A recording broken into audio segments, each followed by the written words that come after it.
Roll call.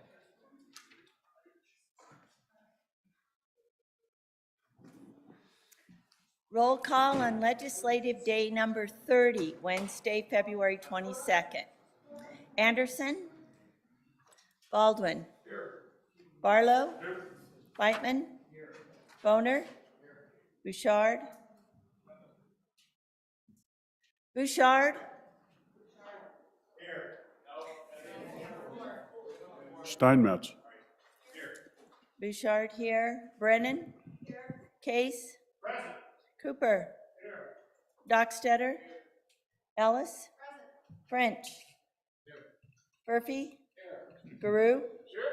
Hicks? Here. Hutchings? Here. Ide? Here. Jones? Here. Kinsky? Here. Kolb? Present. Landon? Here. Larson? Here. McEwen? Here. Nethercott? Here. Pappas? Here. Rolfus? Here. Salazar? Here. Schuler? Here. Scott? Here. Steinmetz? Here. President Driscoll? Here. Anderson here. Mr. President, 31 present. Thank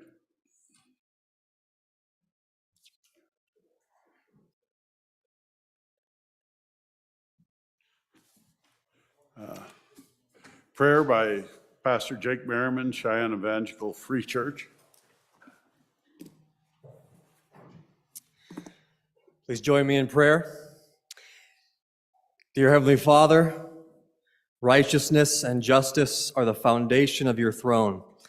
Steadfast love and faithfulness go before you.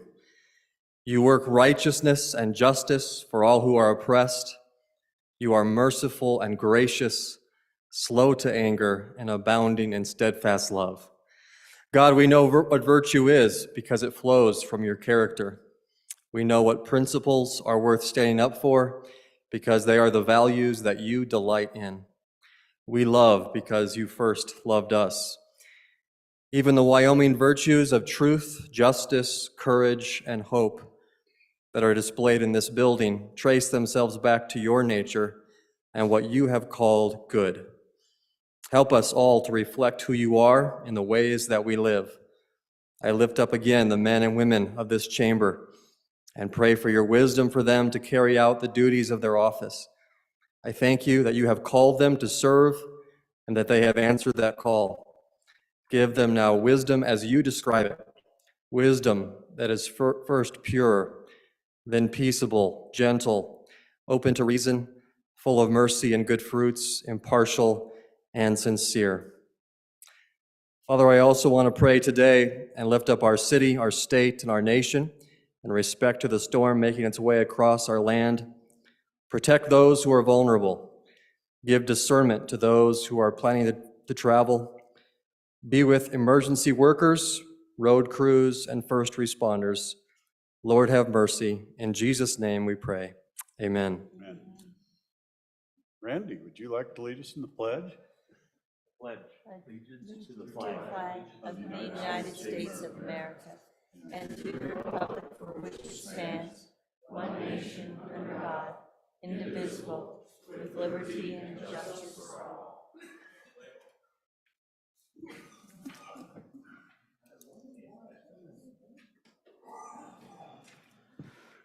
Reading, correction, approval of the journal. Mr. President, your Journal Committee reports that the Journal of February 21, 2023 has been read and recommends that it be approved. Senator Larson, Chairman. Any objections? Being none, report is adopted. Nurse of the day is Marilyn Moore, RN, Cheyenne Regional Medical Center. Marilyn, come on up. Welcome.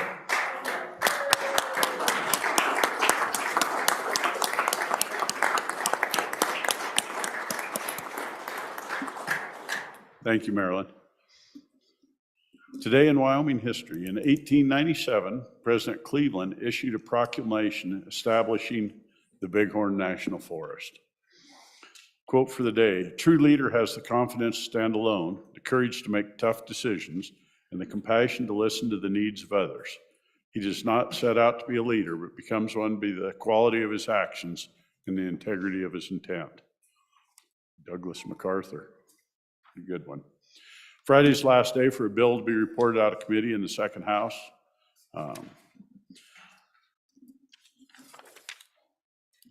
Concurrences.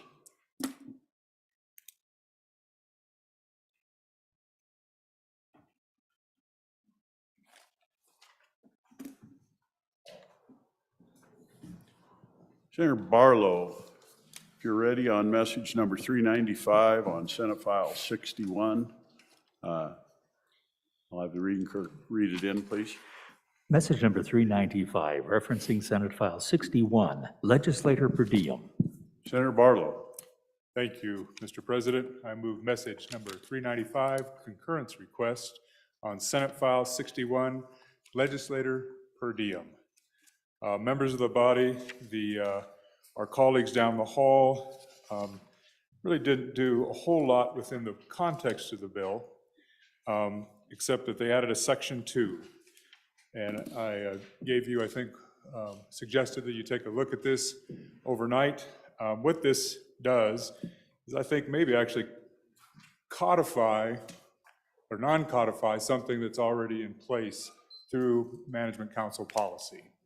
So currently, as you know, fellow legislators, you can claim 100% of your per diem or proportions of thereof, if at your choosing, at your leisure. What this section does, section 2 that was added to the bill, is say folks that don't believe in the increased per diem, which goes to the Governmental Services Administration rate, don't believe in that and vote in that way, they'll stay at that current rate, which is $109 per day. And those that vote for it are electing to receive the newly established rate. And then at some point down the road, those that wish to can elect for that higher rate. So, Mr. Chairman, like I said, this is maybe a little bit of a unique approach within a bill, although I will say, Mr. Chairman, I have seen this in my tenure before on a different type of spending bill.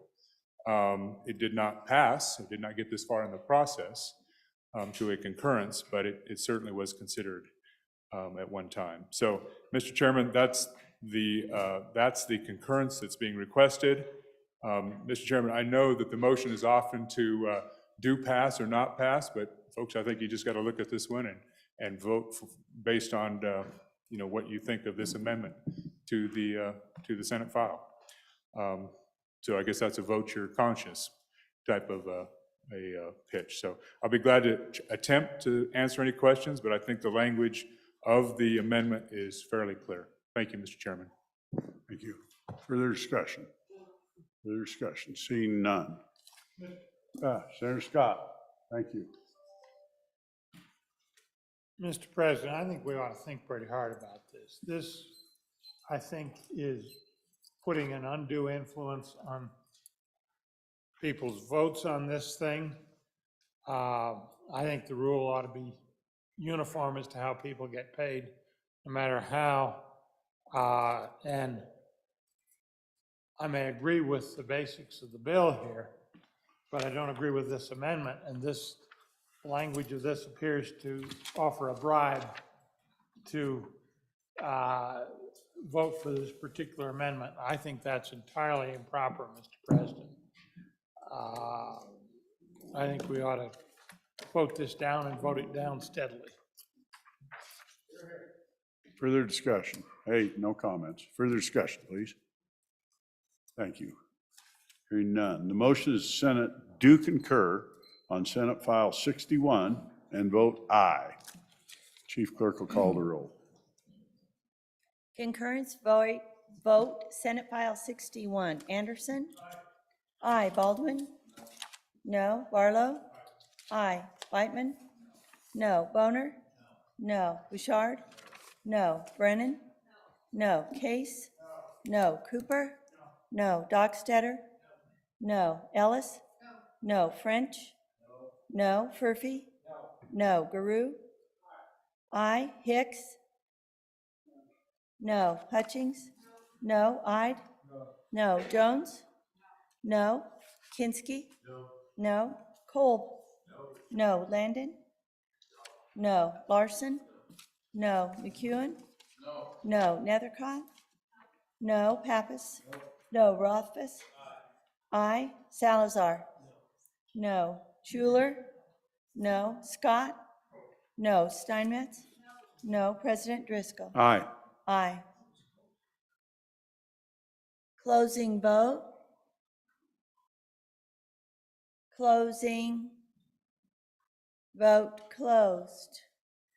Senate File 61, 5 aye, 26 no. By your vote, you have failed to concur on Senate File 61. Conference Committee will be Barlow Chair, Pappas, and Ellis.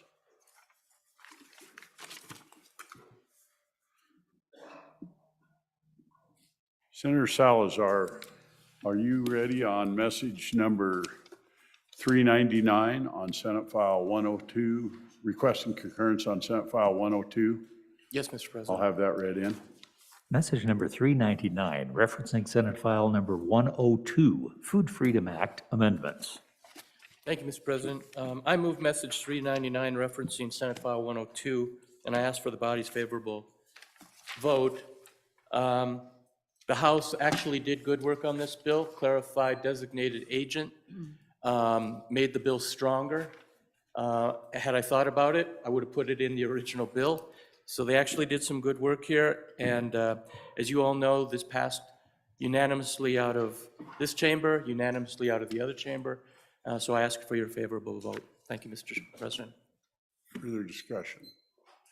Seeing none.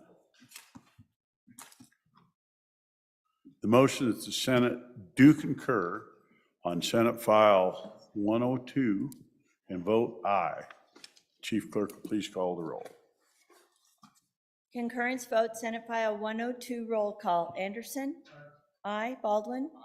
Aye. Barlow? Aye. Beitman? Aye. Boner?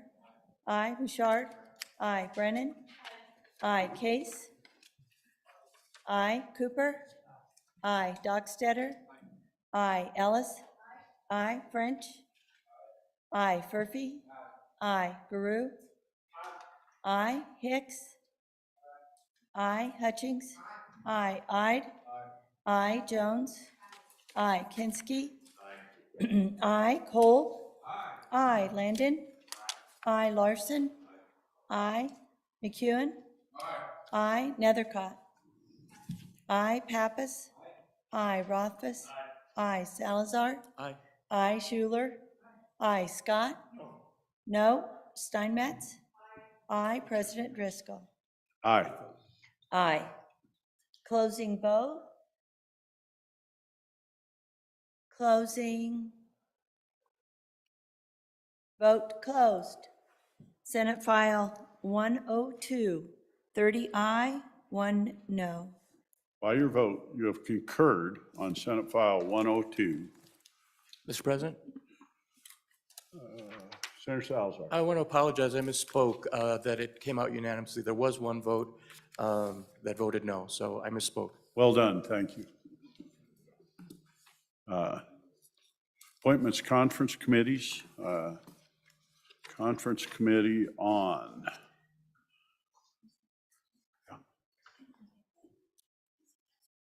Okay, perfect. Message from the House. From the House of Representatives, February 21, 2023, message number 407, concurrence passed. Mr. President, the House did concur on Senate amendments to the following bills by the votes indicated.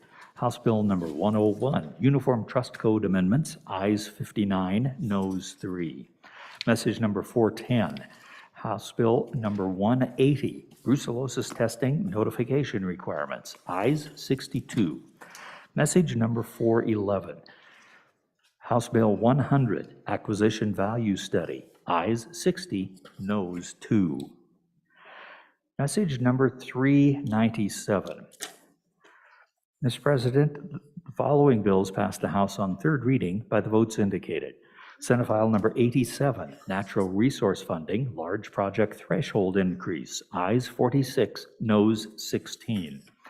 Message number 398, Senate File 106, 2023 Large Project Funding. Ayes 50, noes 12. Message number 402, concurrence failed. Mr. President, the House failed to concur on Senate amendments to House Bill 93, Omnibus Water Bill Construction. Ayes 3, noes 59. Message number 404, conferees appointed to meet with a like committee number 1 from the Senate on amendments to House Bill 93. House conferees are Representative Larson, Chairman, Representative Crago, and Representative Walters. Message number 405, concurrence failed. Mr. President, the House failed to concur on Senate amendments to House Bill 22, State Land Lease Deficiencies Cure Process. Ayes 2, noes 59, excused 1. Message number 406, conferees reported. Appointed, Mr. President, House appointed House conferees to meet with a like committee number 1 from the Senate on amendments to House Bill 22. House conferees are Representative Eklund, Chairman, Representative Crago, and Representative Davis. Message number 408, concurrence failed. Mr. President, the House failed to concur on Senate amendments to House Bill 118, Volunteer Firefighter Pension Funding. Ayes 31, noes 31. Message number 409, Mr. President, the House appointed House conferees to meet with a like committee number 1 from the Senate on amendments to House Bill 118. House conferees are Representative Newsom, Chairman, Representative Provenza, and Representative Stivar. Message number 396, third reading failed. Mr. President, the Senate file number 84 failed to pass the House on third reading. Ayes 20, noes 38, excused 4. Message number 399, concurrence requested. Senate File 102, Food Freedom Act amendments passed on third reading in an amended form. Ayes 62. Message number 400, conferees appointed. Mr. President, House appointed House conferees to meet with a like committee number 1 from the Senate on amendments to Senate File 51. House conferees are Representative Harshman, Chairman, Representative Lawley, and Representative Northrup. Message number 403, receding from non-concurrence, passed. Mr. President, House Bill number 47, Election Equipment Federal Certification. The House receded from non-concurrence and concurred to Senate amendments on that bill. Ayes 34, noes 28. Message number 412, Joint Conference Committee report adopted. The House adopted Joint Conference Committee number 1 on Senate File 9, Medicaid Coverage Licensed Pharmacists. Ayes 36, noes 26. Signed, Katie Talbot, House Chief Clerk. Thank you, Randy.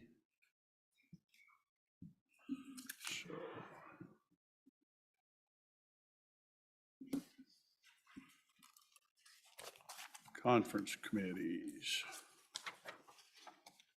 Conference committee on House Bill 93, Omnibus Water Bill Construction. Steinmetz chair, Hicks and Guru. Conference committee on House Bill 22, State Land Deficiencies Cure Process. Chair Steinmetz, Hicks, Boner. Conference committee on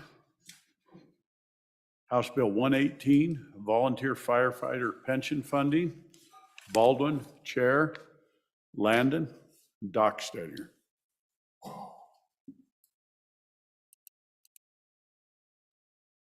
Signing of enrolled acts.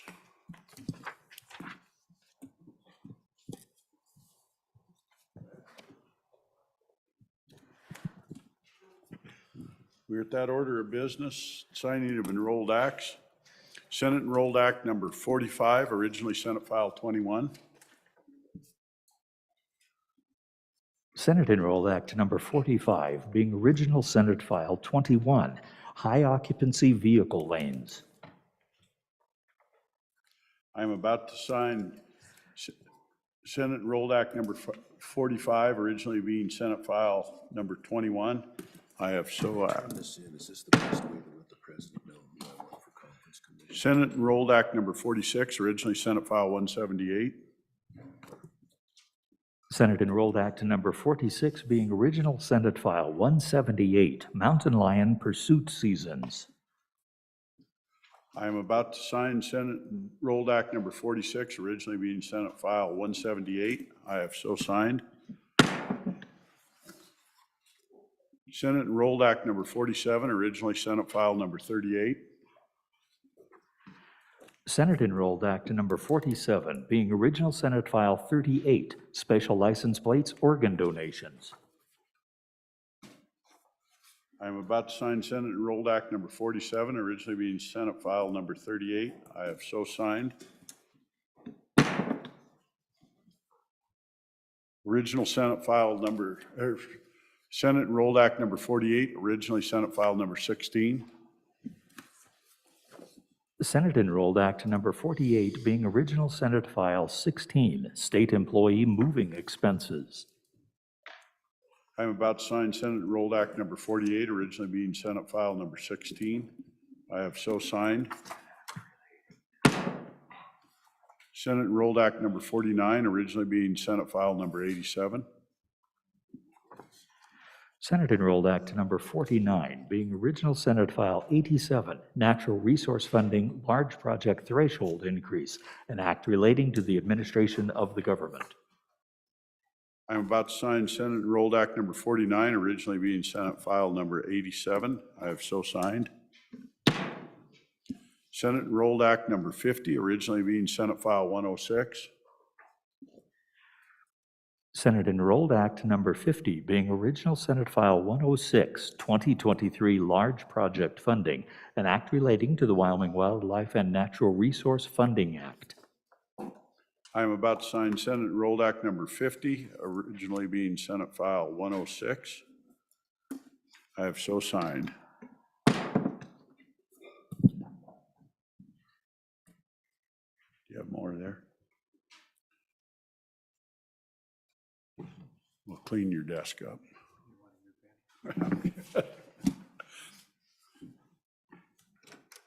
House Enrolled Act number 35, originally being House Bill 21.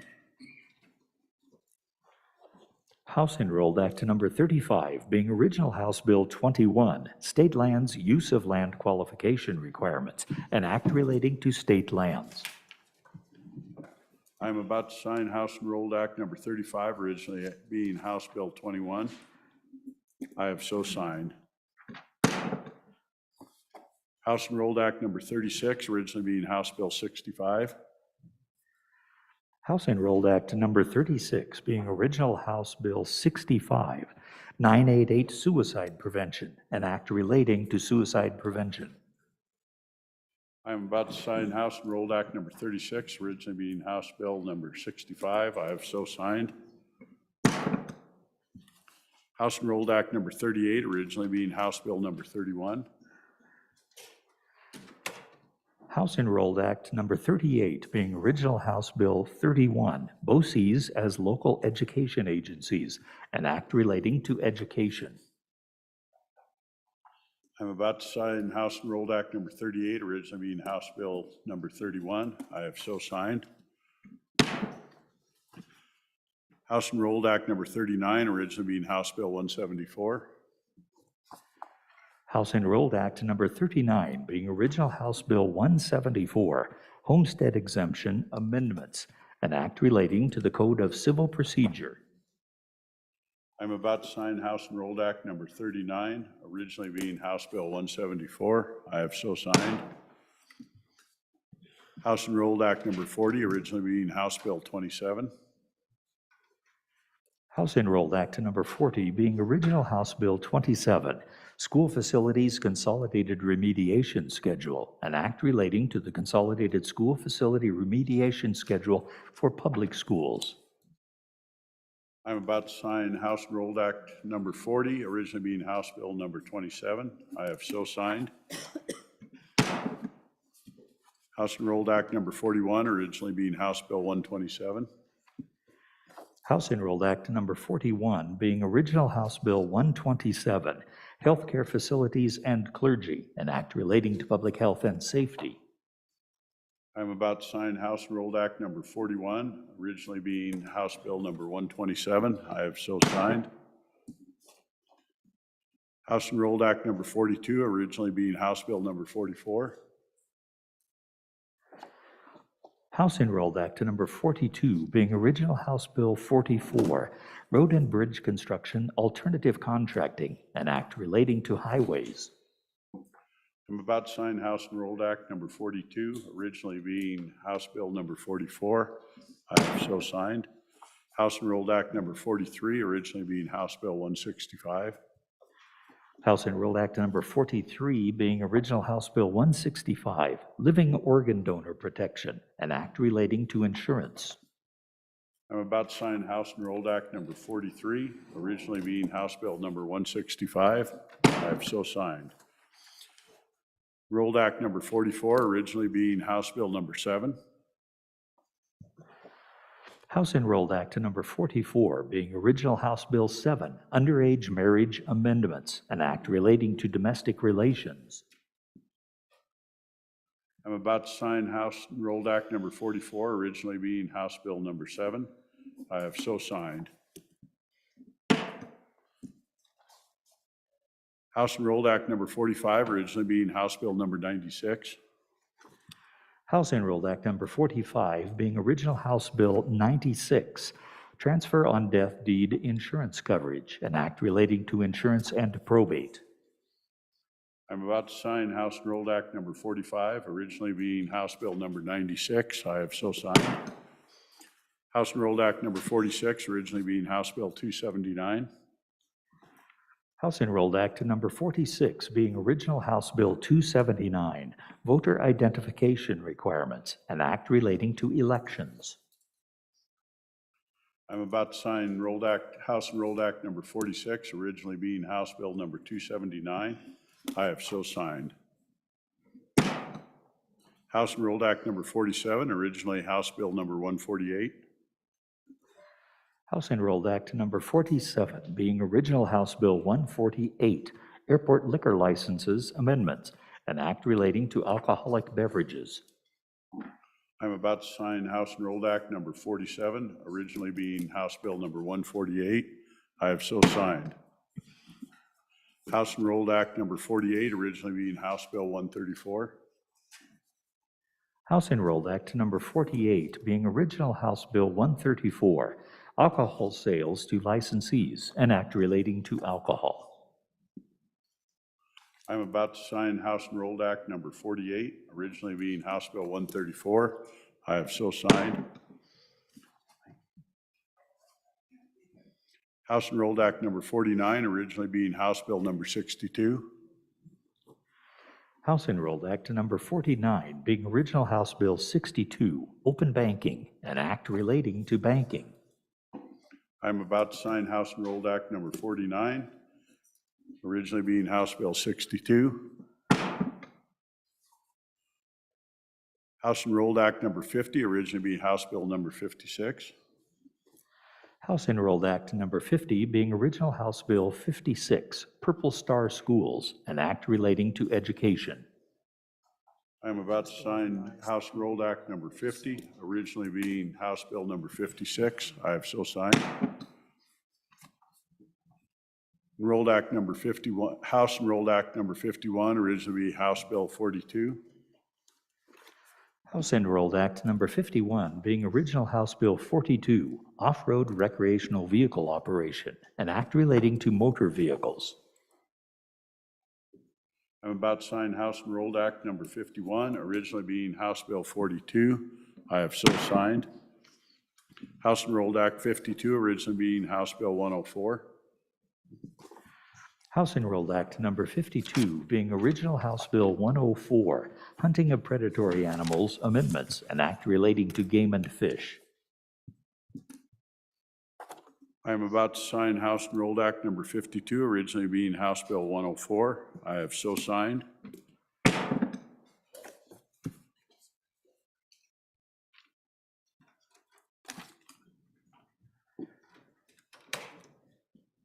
Concurrence. Senator Kinski, if you're ready on message number 390 on Senate File 66, I will have that read in. Message number 390, referencing Senate File 66, School Capital Construction Funding. Senator Kinski. Thank you, Mr. President. I would move concurrence on message number 390, Senate File 66, School Capital Construction, and ask for a no vote. We made a little bit of progress with our friends down the hall, but there's still a little bit more work to be done. And so we'd like to go to conference committee and see if we can work out some sort of compromise on this bill. Stand for questions. Ask to vote no. Further questions? Thank you. Motion is the Senate do concur on Senate File 66, and the sponsors ask you to vote no. Chief Clerk will call the roll.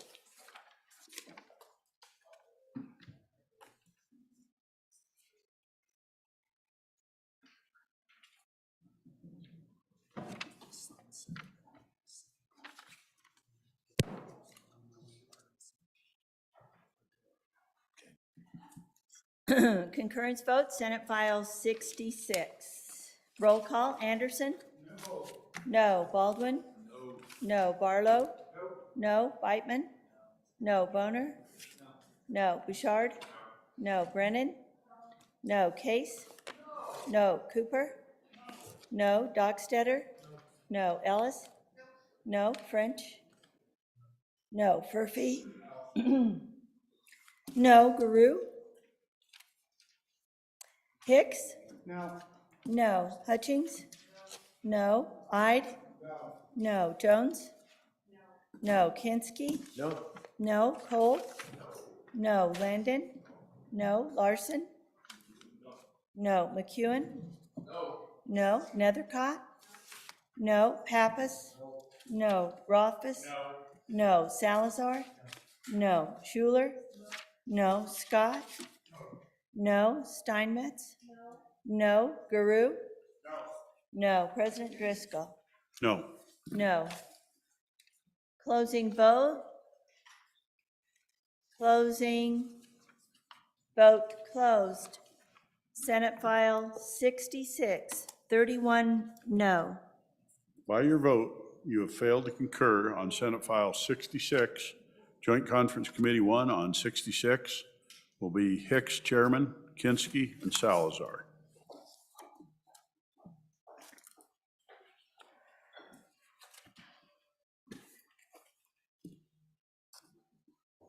Senator Nethercott, are you ready on message number 374 on Senate File 91? Yes, Mr. President.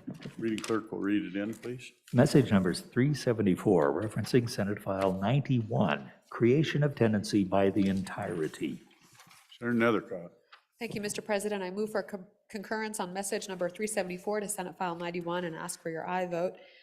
Good senators, the other chamber provided some good little amendments clarifying the application of creation of tenancy by the entirety and the effective date for the bill draft. And I think they improved the bill and ask for your aye vote. Questions? Seeing none. Motion is the Senate do concur on Senate File 91 and vote aye. The Chief Clerk will call the roll.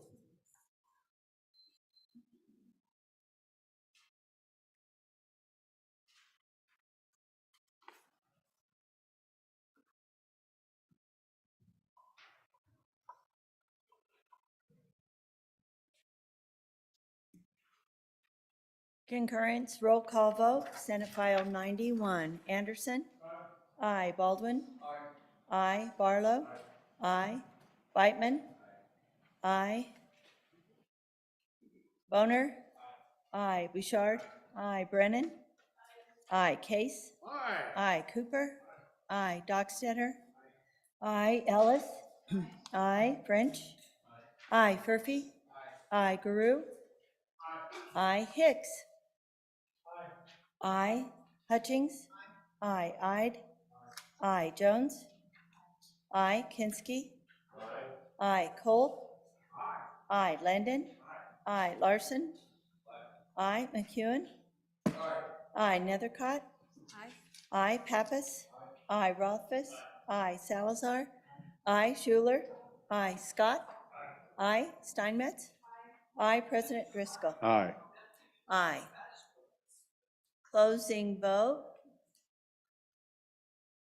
Closing. Vote closed. Senate File 91, 31 aye. By your vote, you have concurred on Senate File 91.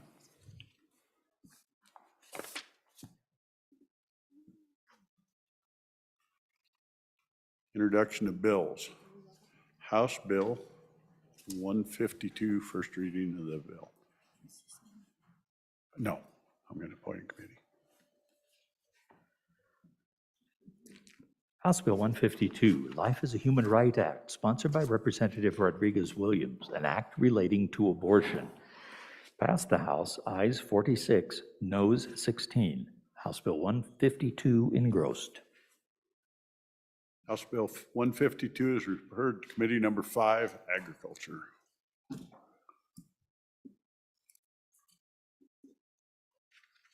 Reports from standing committees. February 21, 2023. Mr. President, your Committee Number 8, Transportation, Highways, and Military Affairs, to whom is referred House Bill 2 engrossed, Town Officers Salary Waiver, respectfully reports same back to the Senate with a recommendation that it do pass amended. Ayes, Senators Boner, Brennan, Furphy, and Pappas. Excused, Senator Cole. Senator Boner, Chairman. Mr. President, your Committee Number 5, Agriculture, State and Public Lands and Water Resources, to whom is referred House Bill 11, State Park Rangers Retirement, respectfully report same back to the Senate with a recommendation that it do pass. Ayes, Senators French, Hicks, Ide, Kolb, and Steinmetz. Senator Steinmetz, Chairman. Mr. President, your Committee Number 8, Transportation, Highways, and Military Affairs, to whom is referred House Bill 199 engrossed, License Plate Decal Breast Cancer Awareness, respectfully reports same back to the Senate with a recommendation that it do pass. Ayes, Senators Boner, Brennan, Furphy, and Pappas. Excused, Senator Cole. Senator Boner, Chairman. Mr. President, your Committee Number 5, Agriculture, State and Public Lands and Water Resources, to whom is referred House Bill 17 engrossed, State Lands Grazing of Non-Owned Livestock, respectfully report same back to the Senate with a recommendation that it do pass amended. Ayes, Senators French, Ide, and Steinmetz. Noes, Senators Hicks and Kolb. Senator Steinmetz, Chairman. Mr. President, Committee Number 8, Transportation, Highways, and Military Affairs, to whom is referred House Bill 286 engrossed, ETS Consolidation, respectfully reports same back to the Senate with a recommendation that it do pass amended. Ayes, Senators Boner, Brennan, Furphy, and Pappas. Excused, Senator Cole. Senator Boner, Chairman. Mr. President, Committee Number 1, Judiciary, to whom is referred House Bill 128, Voyeurism Within Enclosed Spaces, respectfully report same back to the Senate with a recommendation that it do pass. Ayes, Senators Case, Cooper, Furphy, and Landon. Excused, Senator Schuler. Senator Landon, Chairman. Mr. President, your Committee Number 10, Labor, Health, and Social Services, to whom is referred House Bill 4 engrossed, Medicaid 12-month postpartum coverage, respectfully reports same back to the Senate with a recommendation that it do pass. Ayes, Senators Baldwin, Barlow, and Dockstader. Noes, Senator Hutchings. Excused, Senator Bouchard. Senator Baldwin, Chairman.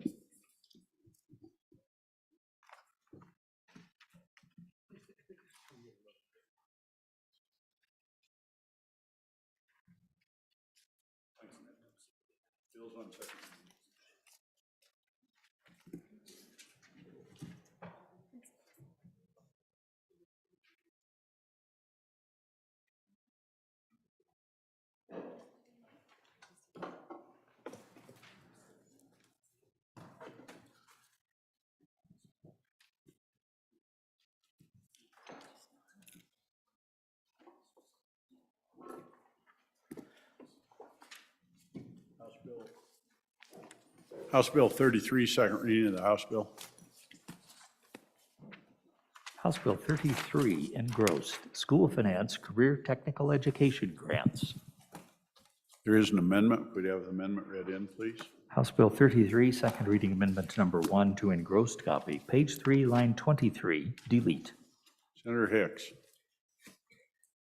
Yeah, Mr. President, I move second reading amendment number 1 to House Bill 33. I want to ask for your favorable considerations. Member of the Senate, we had quite a robust discussion yesterday, and I think my colleague from Laramie County pointed out a concern that I share, quite frankly, that we provide funding within the resource block grant for CTE and those type of educational programs. And keep in mind, within the block grant, it's exactly that. It's a block grant. So those school districts have the ability to shift that money around to whatever they want to expend it on. They could take money from the CTE programs and say, spend it on superintendent salaries, Mr. Chairman.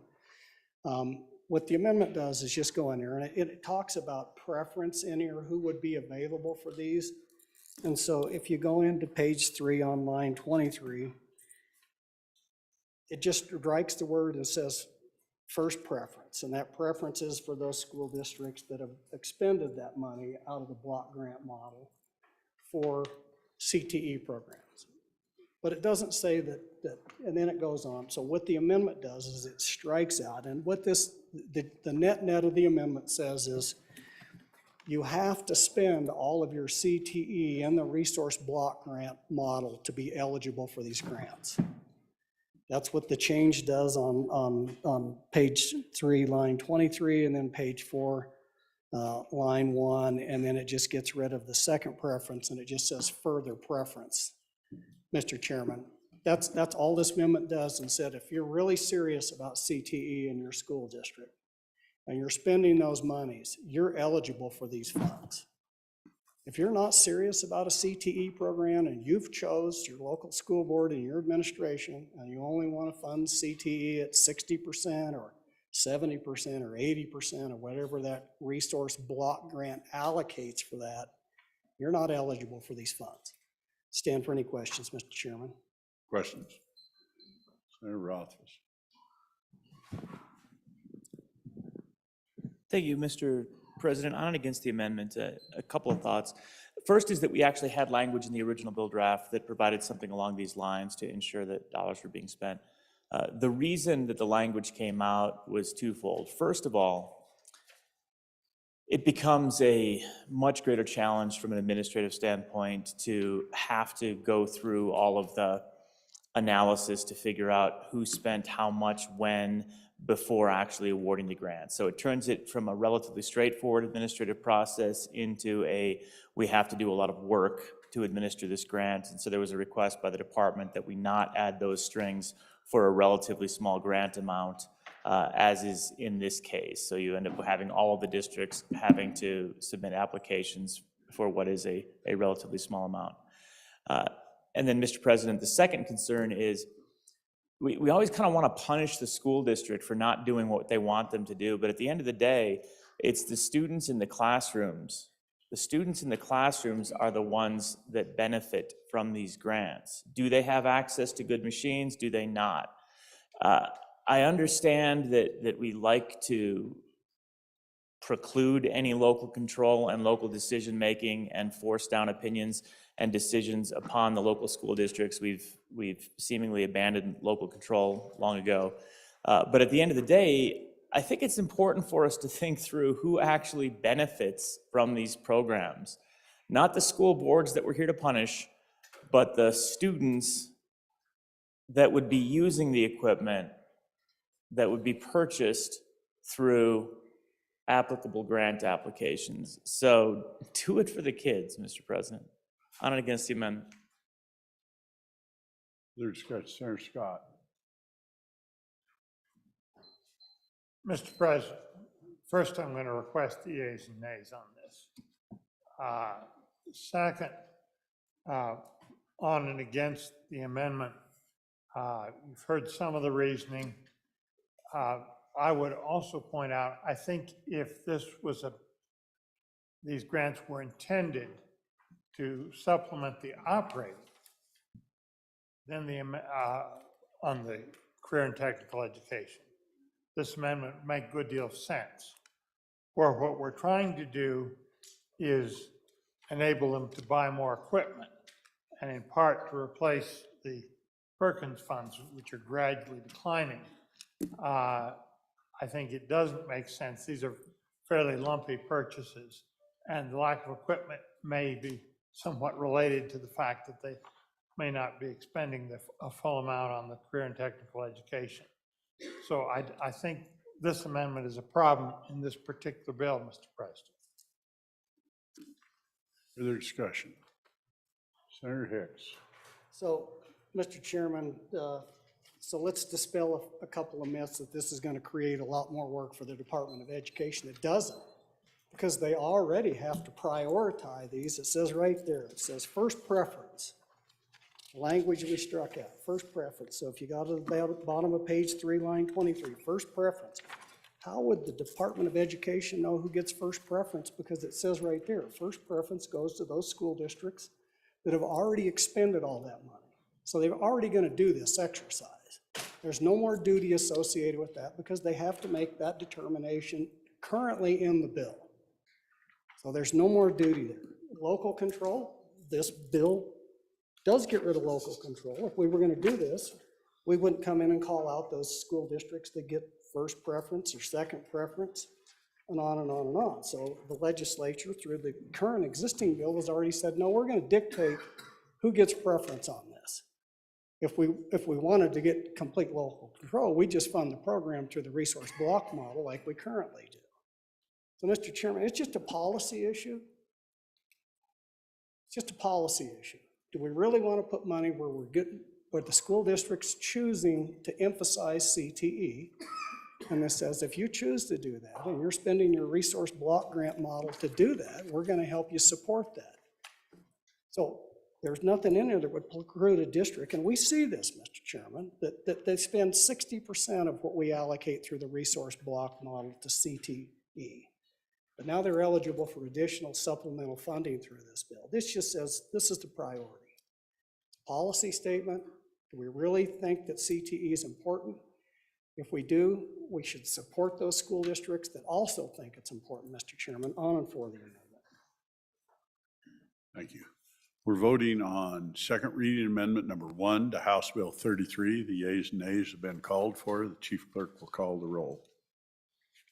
Second reading amendment number 1, roll call vote. Anderson? No. Baldwin? No. Barlow? No. Beitman? Boner? Aye. Bouchard? Aye. Brennan? No. Case? No. Cooper? No. Dockstetter? No. Ellis? Aye. French? No. Murphy? No. Guru? No. Hicks? Aye. Hutchings? Aye. Ide? Aye. Jones? Aye. Kinsky? Aye. Cole? Aye. Landon? No. Larson? Aye. McEwen? Aye. Nethercott? No. Pappas? No. Rothfuss? No. Salazar? Aye. Schuler? No. Scott? No. Steinmetz? Aye. Beitman? Excused. President Driscoll? Aye. Aye. French? No to aye. Closing vote. Closing. Vote closed on the amendment. 15 aye, 15 no, 1 excused. By your vote, second reading amendment number 1 to House Bill 33 has failed to pass the Senate. We're back on the bill. House Bill 33 having been read 2 separate times, the question is, shall the bill be read a third time? Hearing no objection, is so ordered. House Bill 38, second reading of the House bill. House Bill 38 engrossed, Wyoming National Guard member referral. House Bill 38 having been read 2 separate times, the question is, shall the bill be read a third time? Hearing no objection, it is so ordered. House Bill 59, second reading of the House bill. House Bill 59 engrossed, Wyoming National Guard tuition benefits. House Bill 59 having been read 2 separate times, the question is, shall the bill be read a third time? Hearing no objection, it is so ordered. House Bill 64, second reading of the House bill. House Bill 64 Legislative Stabilization Reserve Account obligations. House Bill 64 have been read two separate times. The question is, shall the bill be read a third time? Hearing no objection, is so ordered. House Bill 89, second reading of the House Bill. House Bill 89 engrossed, state investment returns, adequate reserve funding. Mr. President, Senator Kinski. I would ask this bill be, easy for me to say, I'd ask that this bill be laid back one day. Without objection, so ordered. House Bill 103, second reading of the House Bill. House Bill 103, political party affiliation, declaration, and changes. There are amendments. Could we have the amendments read in? House Bill 103, second reading amendment number 1, page 2, line 8 before. Senator Landon. Mr. President, thank you. I would move second reading amendment number 1 to House Bill 103. Fellow senators, this is actually something that came to me via somebody back home weighing in after our debate yesterday.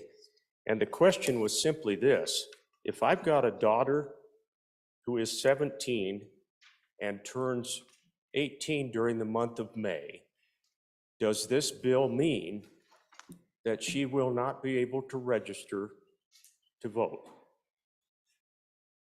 And not being able to answer that on my own, Mr. President, I took that back to our very capable legal staff, and they spent quite a bit of time doing the research on it, and come to find out we do have a little bit of a problem here. The problem is this, senators, what we create here is two separate statutes, each saying something different. So let me take you to 22-3-104, paragraph H, under our election codes. An applicant may register to vote in person, under subparagraph I, in his proper polling place at any election specified in WS 22-2-101, which includes the primary election day itself. So 22-3-104 says you can register to vote.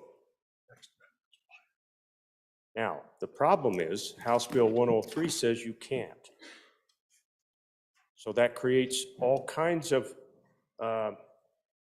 concern, as far as I'm concerned, and it puts a lot of doubt out there as to which one of these statutes will be adhered to in a county clerk's office. So here's the fix. The fix that I propose with this amendment is all about elector. The Wyoming Supreme Court has interpreted elector to mean anyone eligible to vote, regardless of whether the person is registered to vote or not. Inserting the word qualified, which you see that I have done with this amendment, in front of elector, which is defined in the elector code to mean, among other things, someone who is registered to vote, would make sure that a person could still register to vote at a primary election on the day of the election, or of course, after May 1st, as this bill prescribes, which locks it down on May 1st. So in other words, if we put qualified elector in there, that means any one of us who have registered to vote are locked down on May 1st.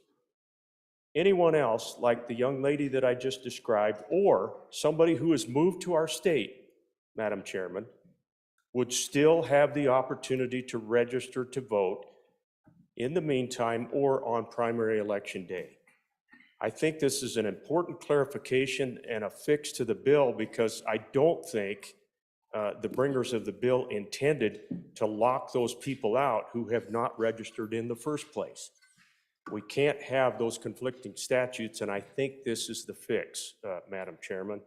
I did reach out to the floor captain of the bill so that he wasn't caught unaware of this amendment, and in fact, he had also been contacted in similar fashion. So hope you'll support the amendment. Be glad to try to answer any questions you might have. Thank you. Further discussion on the amendment? President Disco? President Madam Driscoll? Chairman, friendly amendment. Thank you for bringing it to me.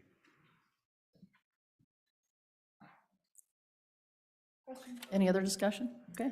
Question's been called on the amendment. All those in favor of Senator Landon's second reading amendment number 1 to House Bill 103, please say aye. Those opposed, no? I think the ayes have it.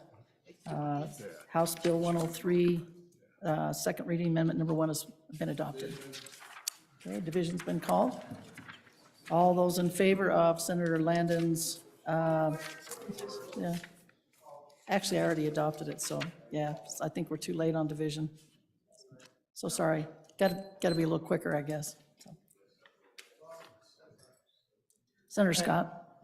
Madam President, we often have a division called just when that happens, and I think the division is entirely in order on this one.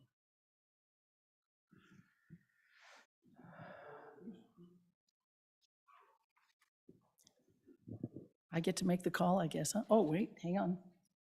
I support the division. Okay, Senator Case. Well, in that case, let's go ahead and do a division. I'm okay with it. All those in favor of Senator Landon's second reading amendment number 1 to House Bill 103, please stand.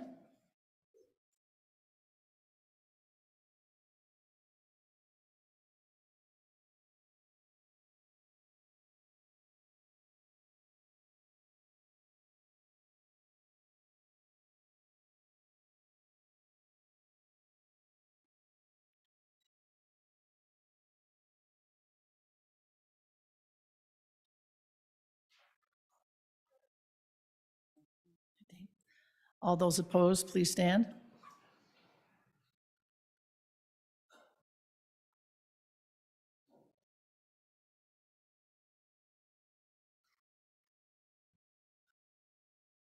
Okay, the vote is 19 yeas, ayes, 11 noes, so that amendment has been adopted. On to the second amendment. This is second reading amendment number 2 to House Bill 103. Would the reading clerk read the amendment? House Bill 103, second reading amendment number 2, page 2, line 2 after. President Driscoll? Madam Chairman, thank you. I would move second reading amendment number 2 to House Bill 103. Folks, this strengthens it up. If you want a good, solid Republican bill, this is going to do it for you. If you track it in, you go to page 2, line 2, and it merely does strikes the and goes to any on the period. So it says at any time except for any period which party changes are prohibited. That's where it's at. Line 18 on page 2, we go from election judge to clerk because that's the one that has to handle this as we go through it. On 22, this used to be a may for a primary election. An elector may declare or change party affiliation. It says shall. This is going to make it a hard change for you. So as you go through it, on page 3, on line 4, you take a look at it, and we're inserting a new section in here. It says after 22.5.209, insert an elector seeking nomination under Wyoming statutes 22-5-209 shall declare or change major party affiliation consistent with the major party nomination being sought not later than December 31, the year prior to the year of election, to be eligible for nomination. Folks, this says if you're going to run, you're going to have to be a Republican. If you want to put your name on the ballot, you will be a Republican. You can't go swap midstream, decide that you're going to go from a Democrat to a Republican or an independent to a Republican or vice versa. It says you will declare what you are. That's, if you really want to be solid about being who you are, that's what it is. You go back on page 3 after line 4, insert renumber, and we got to have inserted a new subsection B.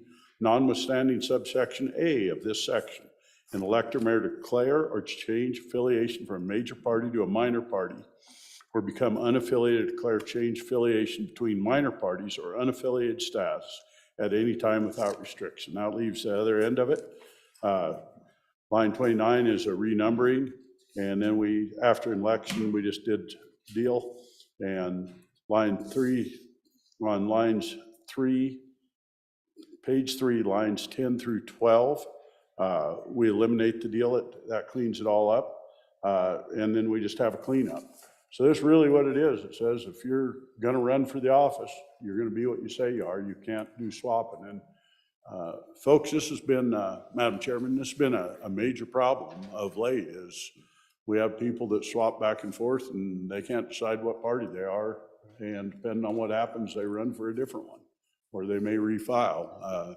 Seen it happen a lot. This, if you want a good, strong bill, this cleans it up. I'd stand for questions and ask for your favorable consideration. Further discussion? Majority Floor Leader Hicks? And then I'll come back to. Yeah, Madam Chairman, just real quick, without having to dig through the statutes, but can you provide a definition of what constitutes a minor party and a major party? I know it's in there, but I just want to understand what that is. Senator Rothfuss? Thank you. I don't have the numbers in front of me, but it's based on the vote count in a previous statewide election. There's a certain threshold. I want to say 3%. Maybe one of our corporations committee members remembers that to become a minor party. So any party can be registered.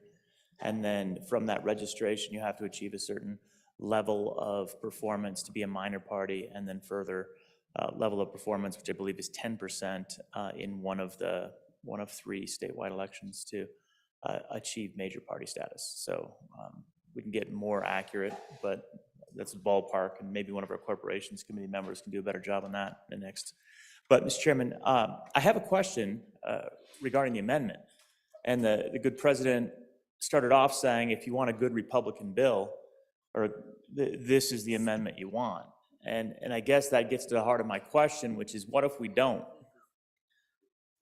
What if we just prefer a good nonpartisan piece of legislation that allows parties to make their own decisions?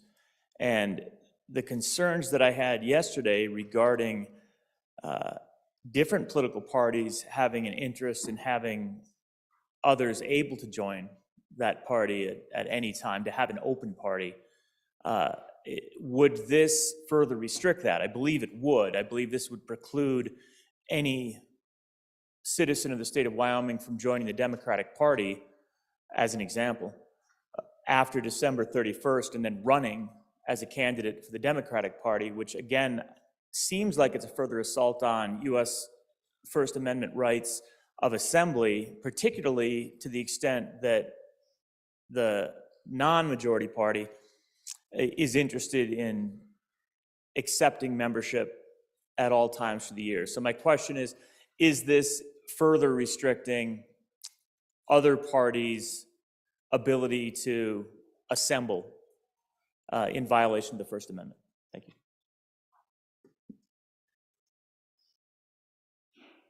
Senator Scott?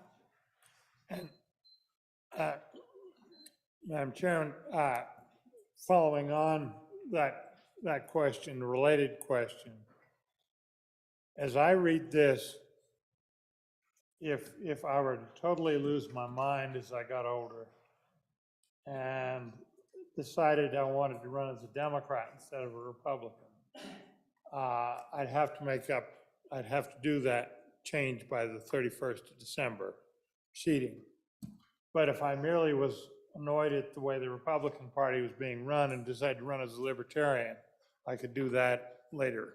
Is that a correct understanding of this amendment?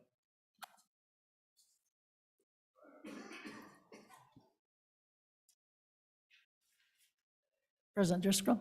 Madam Chairman, thank you.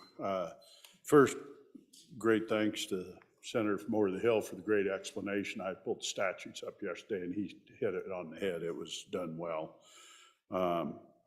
As far as the last question from Bates Creek, he's correct. The minor parties have always been allowed. You can just file if you want to file as Libertarian, those other end of it. And we obviously see that right now. We see a slew of independents come in always because you're too late to file as one of the major parties. So your only choice if you actually want to run is to join in, Madam Chairman, as an independent. So we do see that.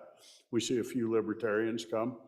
As far as my partisan statement, I didn't mean it as one because the same applies for the Democratic Party as I am of one party. I am a Republican, and I stand firmly behind the values of the party, of our Republican Party. And this further makes it where your candidates, and it is a primary, your candidates are more likely to reflect those views if they're registered that way ahead of time. And I stand strongly behind it. I think this amendment strengthens that. It makes a lot of sense that way.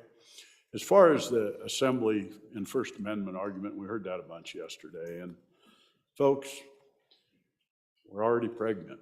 We already do the practice. It's a matter of us within the framework being able to move it backwards and more. So if you've got an Assembly and a First Amendment argument, you probably ought to go see a judge and try to get it tipped over that it's unconstitutional, because really what we're doing is we're working within the framework that's been given to us.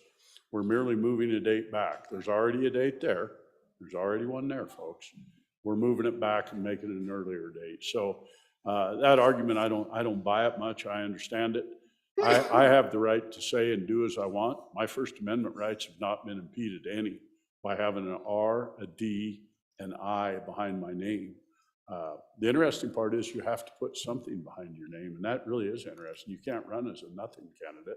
You actually have to be affiliated with something for your beliefs. So with that, I'd ask you to pass the amendment. Thank you.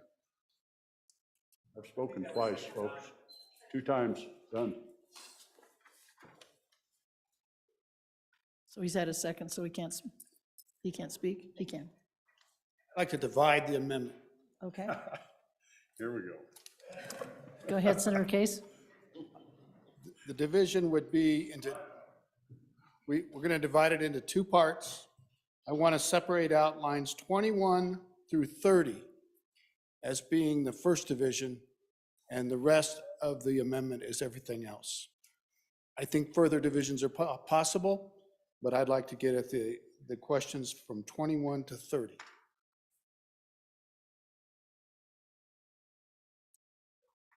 That appears to be divisible. Any discussion on it? The division? I'd like to speak in support of this first division and ask you to pass it. Okay. Question being called. We're going to vote on first division, which is lines 21 through 30. All those in favor of that division, please say aye. Aye. All those opposed, please say no. No. I'm not sure. The chair is unsure. Let's go ahead and have you stand if you are in favor of Division 1.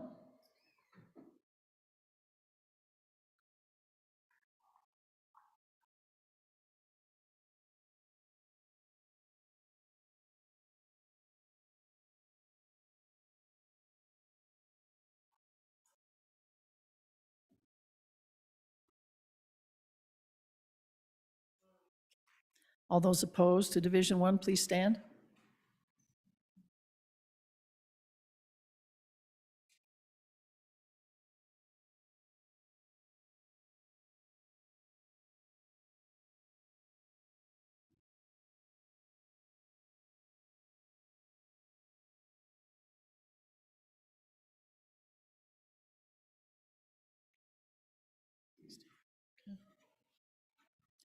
That division has failed. 14 yeses and 16 noes. On to Division 2. This would be all, the rest of it, 1 through 20 and 31 through 36. Oh, excuse me. Majority Floor Leader Hicks. Yeah, Madam Chairman, for my first time on Division number 2, a question I have is this with the, where it goes into page 3, line 14, and says you got to declare on December 31st, a year prior to the year of the election. So what happens if you're already serving in an elected capacity on a partisan election? Say you might be a Republican or a Democratic county commissioner. If you were going to run for another elected position like the legislature, you would have to change your party affiliation a year ahead of time. But you were elected by one party as a county commissioner. Would then that negate your ability to serve out that term under that capacity? In other words, would you have to resign because you've effectively swapped parties? How does that work under this bill for these, because that scenario is likely to come up? Senator Cole? Thank you, Madam Chairwoman. This situation did come up in the area of the Sweetwater, and you stay in that position, you do not resign. However, if you happen to leave office, the party that you were first elected with is the party that picks the replacement.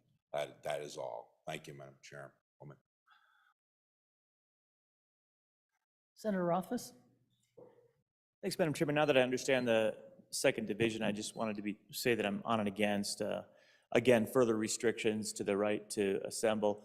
I do appreciate that the good president was supportive of the opt-out provision that was brought in a previous amendment, but to the extent that not all parties want closed primaries, not all citizens want closed primaries, the idea that the majority party would inflict upon all minor parties and other major parties their own internal belief structure, regardless of the interests of other parties, is again, I guess, tyranny of the majority, which we're used to, but it doesn't necessarily mean it's great for democracy. So to me, further restrictions, disallowing access of citizens to other political parties is anathema to good democracy. Thank you.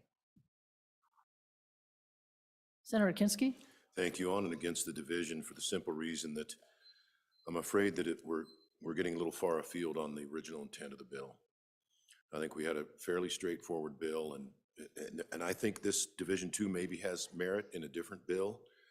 I just worry about clogging up what we've got here, which is, we know what the original purpose of the bill would be, and I'd like to just focus and stick on that. I just think we're getting a little bit far afield, on and against.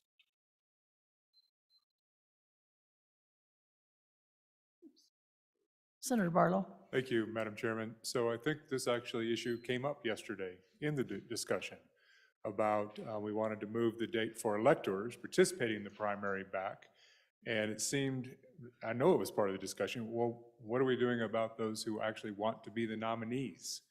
Those folks that are actually putting their name, saying, I want to represent these folks. Shouldn't we have some higher bar for them as well? So we've moved it from 14 days to 96 days, I think, on the elector.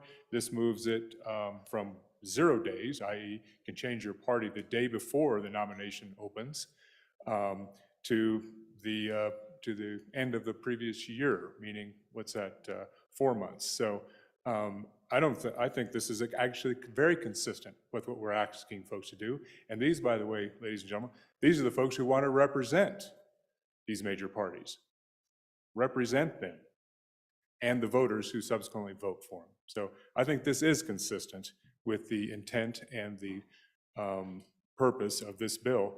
And it's certainly within the bill title. I kind of got a hint that, oh, this might be, certainly isn't within the bill title, because this is about declaring or changing your party affiliation. Thank you, Madam Chairman.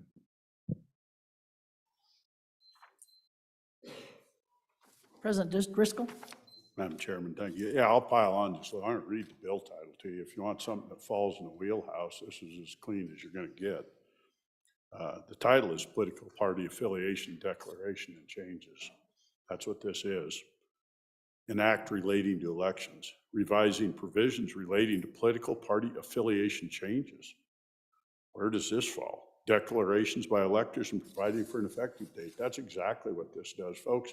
This strengthens this bill. If you like Kool-Aid, this is Kool-Aid on steroids. This is exactly what you're looking for. So, you know, if you're a party person and you want that, this does it right. If you're not, maybe what you want is to be able to tell people what to do, but not actually have people run that represent who you are. And this really is, it's a declaration of a statement of who you are if you're going to run. I ask and encourage you to vote yes. Any further discussion? Point of order. Senator Could Scott? you define which division we're on, which lines it is now? We are discussing Division 2, which would be lines 1 through 20 and lines 31 through 36. Majority Floor Leader Hicks? Yeah, Madam Chairman, this is Division 2, so I think this is still open. The sponsor hasn't taken his second time on Division 2. So, Madam Chairman, the way I look at this and the practical reality is it's a gummer. It doesn't do anything. I'm not aware of a single instance where somebody that wasn't a Republican a year before or a Democrat changed parties a year before the election to run in the primary. In my opinion, what this does is absolutely nothing. Because I've never seen a case, or I'm not aware of a case where that's happened. So I don't think it does anything. And so consequently, I don't think it's needed. I think the very process will take care of that, Madam Chairman. So I just don't see this as a necessary addition because it brings in no practical application. Senator Case? Madam Chairman, I remember a colleague of mine in the other body who got up to the microphone. He was a minority floor leader. And he became a member of the majority party. And he went through an election that year in the primary, kicked butt, Madam Chairwoman, and he became the Speaker of the House. Later, he served as the President of the Senate. President Driscoll? Madam Chairman, it is not a gummer. I can tell you firsthand, this has happened repeatedly. Hasn't happened once. It's happened repeatedly. It's happened in my district. It's happened in other districts. We have a lot of swapping back and forth into the Republican Party, into the primaries, and this has happened. And I'll use the Republican term again. I guess that's probably improper on the floor. Correct, Mr. Minority Leader? Well, I'll quit doing it.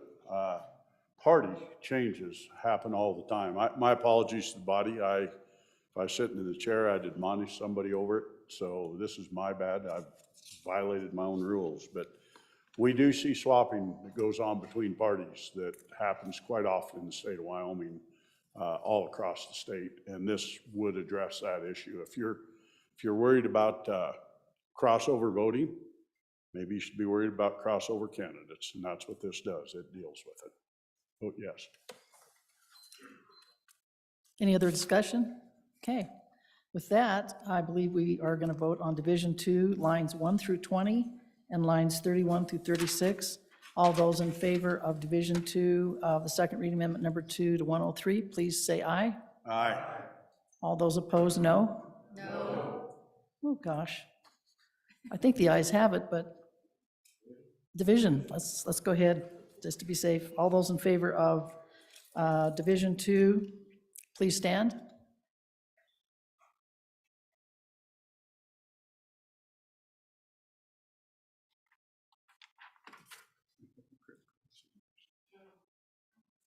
All those opposed, please stand.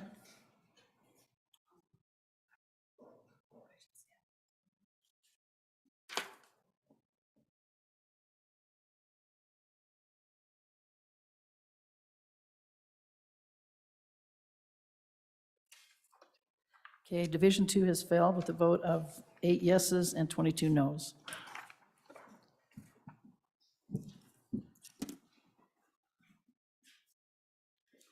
Here's an amendment. Can we have the amendment read in, please? House Bill 103, second reading amendment number 3, page 3, line 2, delete. Senator Nethercott. Thank you, Mr. President. I move second reading amendment number 3 to House Bill 103 and ask for your favorable consideration. Good senators, this goes back to the debate that we've had yesterday in Committee of the Whole on this bill, which goes to the policy question of whether or not we want to provide the transparency to the voters whom we trust concerning them having the ability to know who the candidates are on their ballot before they affiliate. And so what this amendment does is allows for requires them to pick their party affiliation not less than 28 days before the primary election. Why 28 days? 28 days is consistent with a Senate file that's moving through the House concerning when absentee ballot can begin taking place. And so for ease of with the clerks and for the voters as well to have these consistent timeframes in line, this amendment is supported by all 23 county clerks across our state. Again, I want to reassert that. And I do think that this strikes a balance of meeting the needs of all of the constituents across our state. As I indicated to you yesterday, I received about 5 emails, all of them expressing their disappointment on both sides of the issue, ironically. Those for the bill and concerned about my type of engagement were disappointed that I was for the bill. Those against it were disappointed that I was against the bill. And so I do think that is more of an accurate reflection of the Wyomingites across our state and consistent with our historical practice of elections across Wyoming, where we do vote for the people. We vote for the individual, and the individuals that we more than likely know, particularly for these local elections. And so it provides further security to prevent crossover voting by providing that balanced safeguard for a time limitation that's not quite so broad, that prevents coming into the polling place on the day of elections and changing your party affiliation. I hear regularly from poll workers that belong to my party how frustrated they are with the other party coming in and changing their affiliation on the same day voting and kind of grinning about it. And I've heard that the entire time I've been in the legislature, that this just irks him to no end, that he knows that members of the other party do this and they do it intentionally, and he wants it to stop. And so I want to be respectful of that concern. I have heard that. I know there's a concern from all of you that this bill continues to come forward every year I'm in the legislature. So clearly that reflects an authentic and genuine concern by members of the parties about this issue. And so this amendment does attempt to strike that balance, reflecting, I think, our historical values of allowing the voters to pick the candidate, to pick the person they want to represent them, because really it's about the people who represent us, right? And allow that to continue to occur while curbing what appears to be this unfair practice of crossover voting. So with that, I urge your favorable consideration of this amendment. Again, it is supported by all of the county clerks. Senator Kinski. Thank you, Mr. President. On and against. You've heard of a gummer. That's an amendment that does nothing. This one's a gutter. Just guts the bill. Effectively neutralizes what we're really trying to achieve. 28 days before the primary, all the candidates have filed. There's plenty of opportunity for games playing. People switching affiliation to try and influence the other party's election. That's exactly what we're trying to avoid. So I would stick with the original language in the bill, which is whatever you're registered as on the day that those candidates start filing, that's the primary ballot you get. Thank you, Mr. President. Senator Cole. Thank you, Mr. President. I urge you to resist this amendment. I think we're going to see a bunch of amendments that's going to make this bill to try to be a Christmas tree. And I think we have to keep this thing clean, move it through as it is, as much as we can. I urge you to resist the amendment. Thank you, Mr. President. See no further discussion. We're voting on second reading amendment number 3 to House Bill 103. All in favor say aye. Aye. Those opposed, no. No. Division being called. All in favor, please stand.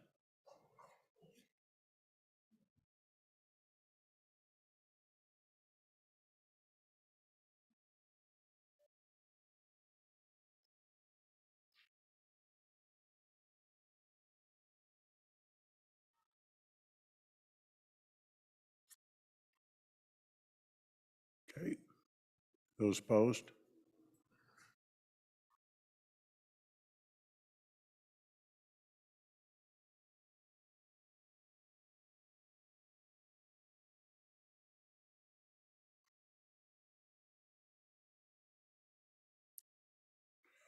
(12 to 18).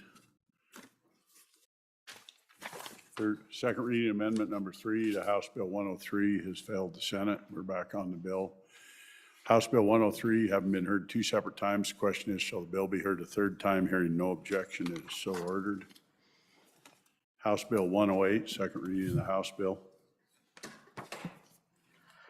House Bill 108 engrossed, sale of THC vaping devices and edibles to minors prohibited. House Bill 108 having been read 2 separate times. Question is, shall the bill be read a third time? Hearing no objection, it is so ordered. House Bill 123, second reading of the House bill. House Bill 123, collection of antler or horns by residents and non-residents. There is an amendment. We have the amendment read in. House Bill 123, second reading amendment number 1, page 3, line 3, delete. Senator Hicks. Yeah, Mr. President, I move second reading amendment number 1 to House Bill 123. Members, this just goes in there in the time period in which residents and non-residents, currently residents get a 3-day preference before non-residents can start gathering horns and antlers. This moves that out to 7. And why would we do that, Mr. Chairman? The 3 days allows what we would call our professional resident horn hunters a head start on the non-resident professional horn hunters. But I would tell you, we have a lot of family communities that like to go out on the weekends and stuff and do this in the springtime. So they take their families out and they go do this.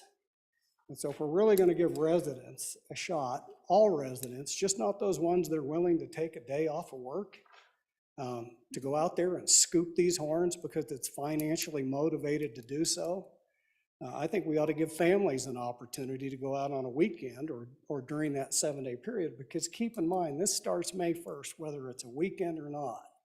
So if that Monday happens, and I can tell you, I got a lot of folks over in my neck of the woods, they take work off because it's financially lucrative to do so. Well, the residents are going to scoop them all up, and yet those families that like to go out on a weekend and take their kids out there and go out there and wander around through the hills and look for horns, they're gone already. So this just expands the opportunity to allow all residents the ability to go out there for a week before it's overrun with what I would call the professional horn hunters, regardless of residency status. So I'd stand for any questions. Senator Cole. Thank you, President. I stand in favor of this proposed amendment. Thank you. What else? We're voting on second reading amendment number 1 to House Bill 123. All in favor say aye. Those opposed, no. Amendment is passed. House Bill 123 having been read 2 separate times. Question is, shall the bill be read a third time? Hearing no objection, is so ordered. House Bill 144, second reading of the House bill. House Bill 144, engrossed, senior citizen district programs and services. House Bill 144 have been read 2 separate times. The question is, shall the bill be read a third time? Hearing no objection, is so ordered. House Bill 276, second reading of the House bill. House Bill 276, engrossed, shed antlers and horns conservation stamp. There is an amendment. We have the amendment read in, please. House Bill 276, second reading amendment number 1 to engrossed copy, page 2, line 22, delete. Senator Hicks. Yeah, Mr. President, I move second reading amendment number 1 to House Bill 276 and ask for your favorable consideration. Currently in the bill, it requires a non-resident to acquire a conservation stamp for the collection of horns, but only during that period from May 1st through June 30th. And I've looked at that, and it doesn't make any sense to me why you would just restrict it for that 2-month period, because they could come in July and August and September and all the rest of the year and collect horns. And I think it makes it a little more difficult for both non-residents and even from an enforcement standpoint to say, on this day you have to have a conservation to do this activity, and this day you don't. All this just says, if you're going to collect antlers and horns on public or state lands, you got to have a conservation stamp if you're a non-resident. I think it just simplifies the bill and makes it clear without having to worry about what date you are or aren't collecting without or with a stamp. So stand for any questions. I'd ask for your favorable consideration. Questions? Question being called. We're voting on second read amendment number 1 to House Bill 276. All in favor, say aye. Those opposed, no. Second reading amendment number 1 to House Bill 276 is passed the Senate. We're back on the bill. House Bill 276 having been read 2 separate times. The question is, shall the bill be read a third time? Hearing no objection, it is so ordered. Bills on third reading and final passage. Mr. Majority Floor Leader, do you have a consent list? Mr. President, I do have a consent list. Mr. President, which consists of the following. House Bill 67, Special License Plate Decals, Women Veterans. House Bill 81, Hospital Supplemental Payments, Statutory Fix. House Bill 188, Wolf Depredation Compensation. House Bill 284, Collection Agency Regulations, Debt Buyers. Would anyone like any of these removed? Having been read 3 separate times, the question is, shall these bills pass the Senate? House Bill 67, Special License Plate Decals, Women Veterans. House Bill 81, Hospital Supplemental Payments, Statutory Fix. House Bill 188, Wolf Depredation Compensation, and House Bill 284, Collection Agency Regulation, Debt Buyers. Chief Clerk will call the roll. On the consent list, Anderson? Aye. Baldwin? Barlow? Whitman? Whitman, no. Boner? Bouchard? Brennan? Case? Cooper? Dockstetter?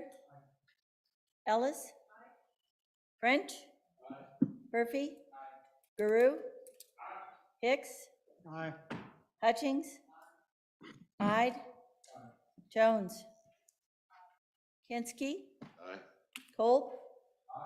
Landon? Larson? McEwen? Nethercott? Pappas? Rothfuss? Salazar? Schuler? Scott? Steinmetz? President Driscoll. Aye. On the consent list, 30 aye, 1 no.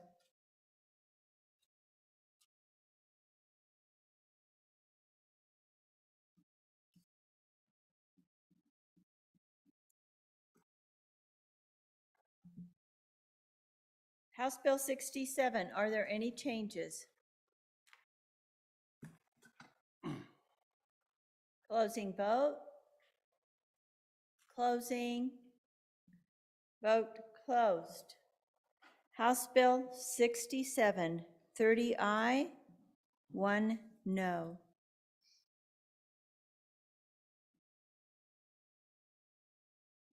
House Bill 81, are there any changes? Bouchard? No. Ide? No. No. McEwen? No. Kolb? No. Jones? No. French? No. Salazar? No. Larson? No. Closing vote. Closing. Vote closed. House Bill 81, 22 aye, 9 no. House Bill 188, are there any changes? Scott? No. Beg your pardon, Scott Conflict.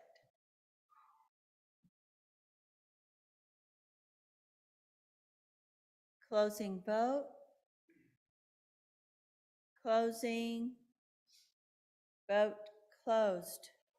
House Bill 188, 29 aye, 1 no, 1 conflict.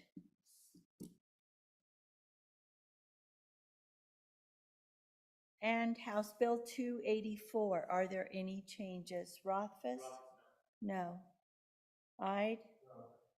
No. Kolb? No. Salazar? No. French? No Hicks, No. no Steinmetz, no McEwen, no Jones, no Hutchings, I to no Brennan, no Dockstetter, no Larson, no. Closing vote. Closing. Vote closed. House Bill 284, 17 aye, 14 no. Having received the affirmative vote of the majority of the members elected to the Senate, House Bill 67, Special License Plate Decals, Women Veterans, House Bill 81, Hospital Supplemental Payments, Statutory Fix, House Bill 188, Wolf Depredation Compensation, and House Bill 284, Collection Agency Regulation, Debt Buyers, have passed the Senate. Bills on third reading and final passage. House Bill 195, third reading. House Bill 195, American Rescue Plan Act Appropriations Amendment, sponsored by the Appropriations Committee, an act relating to the emergency expenses of a government. There is an amendment. Could we have the amendment read in, please? House Bill 195, third reading amendment number 1 to engrossed copy, page 27, after line 5, insert. Senator Kinski. Thank you, Mr. President. I would move third reading amendment number 1 to House Bill 195 and urge the body's favorable consideration. So what we're looking at here is just at the very tail end of the bill that says, what do you do if there happens to be any money left over?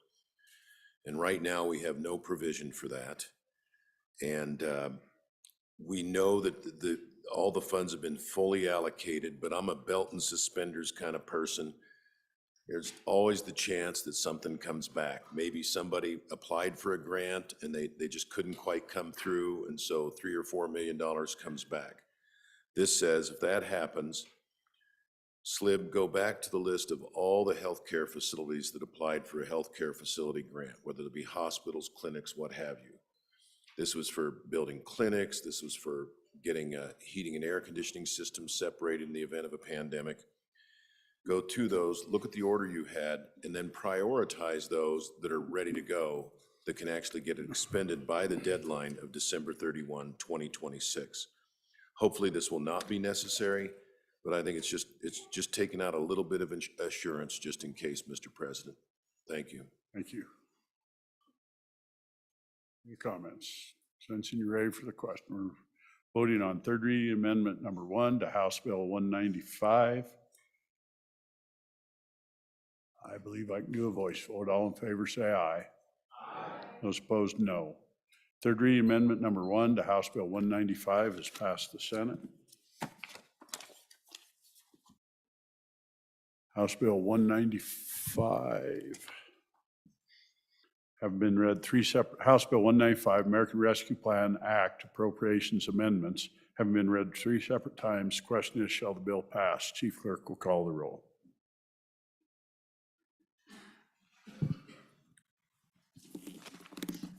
House Bill 195, third reading roll call. Anderson?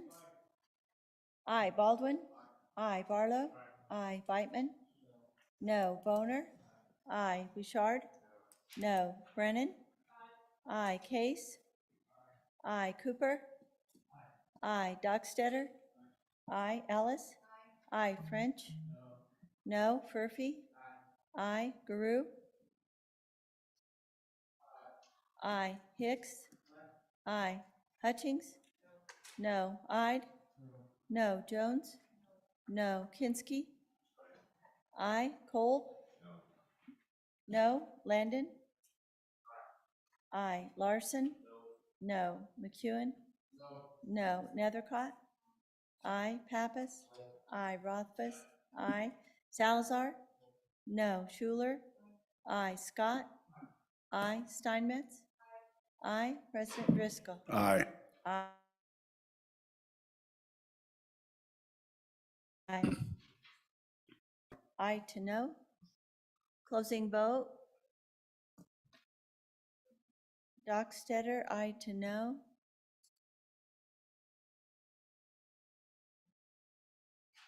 Cooper, aye.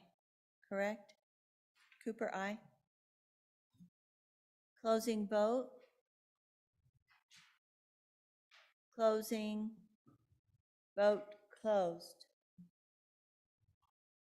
House Bill 195, 19 aye, 12 no. House Bill 195, American Rescue Plan Act appropriation amendments, having received the affirmative vote of the majority of the members elected to the Senate. House Bill 195 has passed the Senate. Messages from the House. From the House of Representatives, February 22, 2023. Message number 413. Mr. President, the House did concur on Senate amendments to House Bill 229, electronic payment of sales and use taxes, ayes 62. Message number 414. Mr. President, the House adopted Joint Conference Committee Number 1 report on House Bill House Bill 16, state land leasing improvements, ayes 61, noes 1. Signed, Katie Talbot, House Chief Clerk. Thank you. Mayor Baldwin. Real quickly, sir, House Bill 4, which was heard in Labor and Health this morning, does contain an appropriation. I'd like to request re-referral to appropriations. Without objection, so ordered.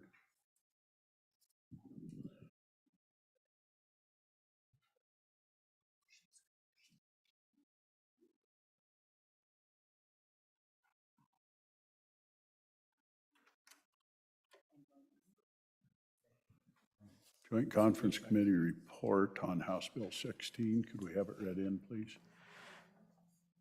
Joint Conference Committee Report Number 1, House Bill 16, State Land Leasing Improvements, referencing Senate Message Number 307. Signed, Representatives Crago, Eklund, and Tarver. Senators Hicks, Barlow, and Steinmetz. So what are we doing now? Colin Hicks. Yeah, Mr. President, I move concurrence on Joint Conference Committee number 307.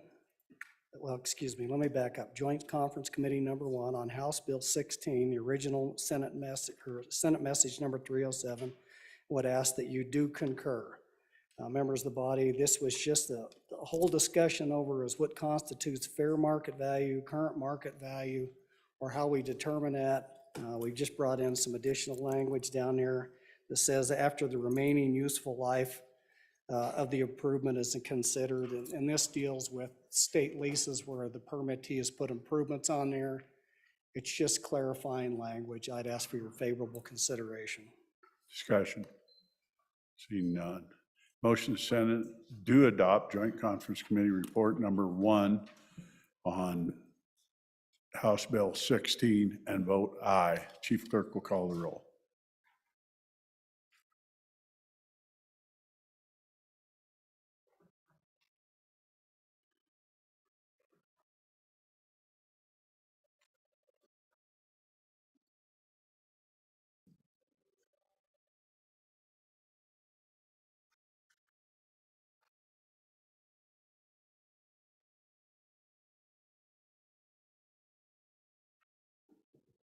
Joint Conference Committee Number 1, report to House Bill 16. Roll call vote. Anderson?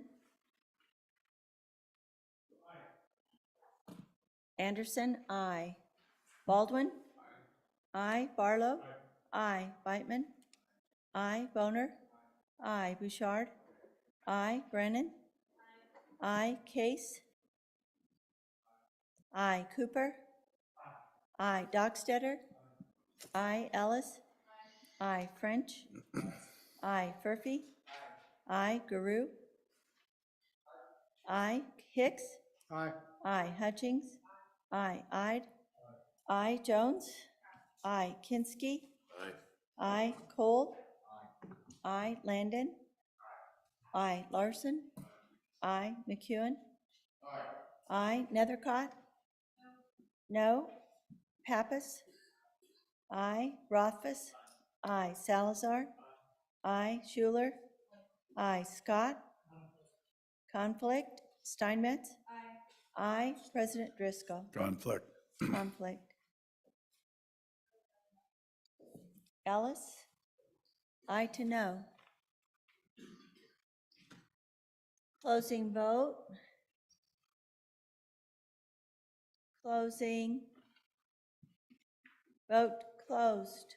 Joint Conference Committee Report Number 1 to House Bill 16, 27 aye, 2 no, 2 conflict. By your vote, you have adopted Joint Conference Committee Report Number 1, reference message 337 on House Bill 16. Mr. Majority Floor Leader, Senator Steinmetz. Thank you, Mr. President. I would like to re-refer House Bill 11, State Park Rangers Retirement, from your number 5 Committee Agriculture to number 2 Appropriations. There is an appropriation. That objection so ordered. Majority Floor Leader Hicks. Mr. President, I move the Senate stand in recess until 2 p.m. Thank you. Announcements. Senator Baldwin. Thank you, Mr. President. Joint Conference Committee on House Bill 118, Volunteer Firefighter Pension Funding, will meet on adjournment at noon in room 113 with our cohorts from the other end of the hall. Senator Biden. Thank you, Mr. President. Your committee number 3, Revenue, will meet, let's do 12:20 in committee room W06 to take up the following bill, House Bill 121, and gross property tax deferral program amendments. Senator Steinmetz.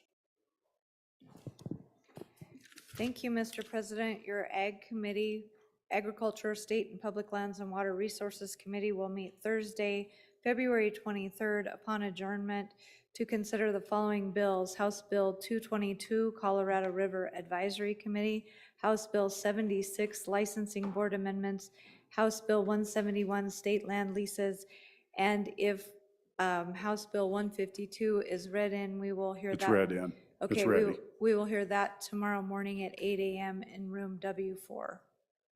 Very good. Thank you. Further announcements. You've heard the motion. All in favor say aye. Those opposed, no.